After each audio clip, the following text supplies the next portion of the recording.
3ನೇ ಅಧ್ಯಾಯ ಅದರಲ್ಲಿ 7.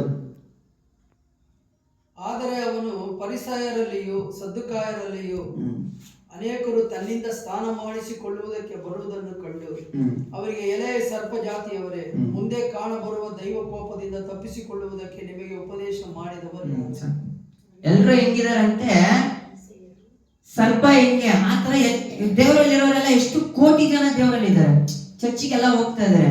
ಯಾಕೆ ಬದಲಾವಣೆನೇ ಆಗ್ತಾ ಇಲ್ಲ?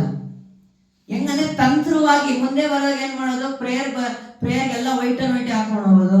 ಹೆಂಗಂದ್ರೆ ಇವ್ರ ತರ ಹೆಂಗೆ, ಇವ್ರಂತೂ ಭಯಭಕ್ತಿ ದೇವರಲ್ಲಿ ಯಾರಿಲ್ಲಪ್ಪ, ಏನ್ ಇಷ್ಟು ಡೀಸೆಂಟ್ ಈ ತರನ.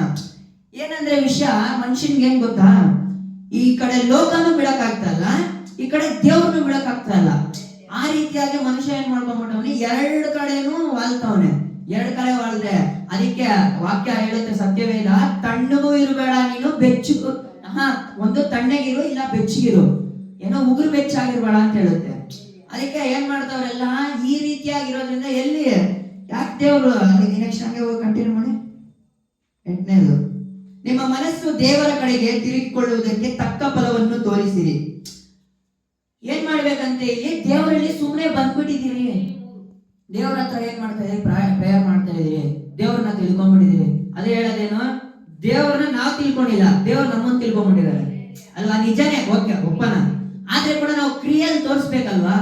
ಕ್ರಿಯೆಗಳಲ್ಲಿ ತೋರಿಸಿರೋದನ್ನ ಗೊತ್ತಾಗೋದು. ಒಂದ್ ಪ್ರಾಜೆಕ್ಟ್ ಹಾಕೊಟ್ಬಿಟ್ರೆ, ನೋಡಪ್ಪ ಈ ತರ ಮನೆ ಕಟ್ತೀರಿ ಅಂತ ಪ್ರಾಜೆಕ್ಟ್ ಹಾಕೊಟ್ಬಿಟ್ರೆ ಕಟ್ಟಿ ತೋರಿಸಿದ್ರೇನೆ ಗೊತ್ತಾಗೋದಲ್ವ ಇವನು ಒಳ್ಳೆ ಇಂಜಿನಿಯರ್ ಏನು ಕರೆಕ್ಟ್ ಅಂತ.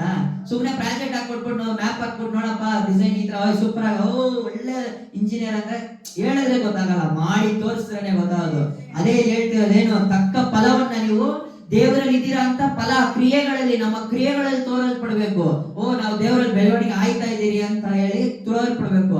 ಎಲ್ಲ ಎಷ್ಟು ದೊಡ್ಡ ದೊಡ್ಡ ಚರ್ಚ್ಗಳು, ದೊಡ್ಡ ದೊಡ್ಡ ಆಲಯ, ದೊಡ್ಡ ದೊಡ್ಡದಾಗಿ 100 ಜನ 1000 ಜನ ಬರ್ತಾರೆ, ಎಲ್ಲ ದೊಡ್ಡ ದೊಡ್ಡ ರೀತಿಯಲ್ಲಿ ದೇವ್ರು ಮೆಚ್ಚಲ್ಲ. ಯಾಕಂದ್ರೆ ಇವಾಗ ದೇವರಲ್ಲಿ ಇರೋರು ಏನ್ ಮಾಡಿದ್ರು, ಪೌಲ್ನ ಏನ್ ಮಾಡಿದ್ರು ಅಂದ್ರೆ, ದೇವ್ರ ಬಗ್ಗೆ ಹೇಳಿದ್ಕೆ ಅವ್ರನ್ನ ಅಡ್ಡ 2 ಭಾಗ ಮಾಡಿ ಕಟ್ ಮಾಡಿದ್ರು.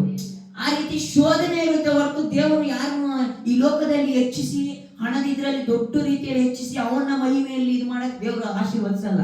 ಎಲ್ಲ ಇವಾಗ ದೇವ್ರು ಏನಕ್ಕೆ ಆಶೀರ್ವದಿಸ್ಬೇಕು ನಾನು ಕೇಳ್ತೀನಿ. ಇವಾಗ ಏನ್ ಹೇಳ್ತಾರೆ ಎಲ್ಲರೂ, ದೇವ್ರ ಆಶೀರ್ವದಿಸು ಅಂತ ಹೇಳ್ತಾರೆ. ಯಾಕೆ ಆಶೀರ್ವದಿಸ್ಬೇಕು ದೇವ್ರು?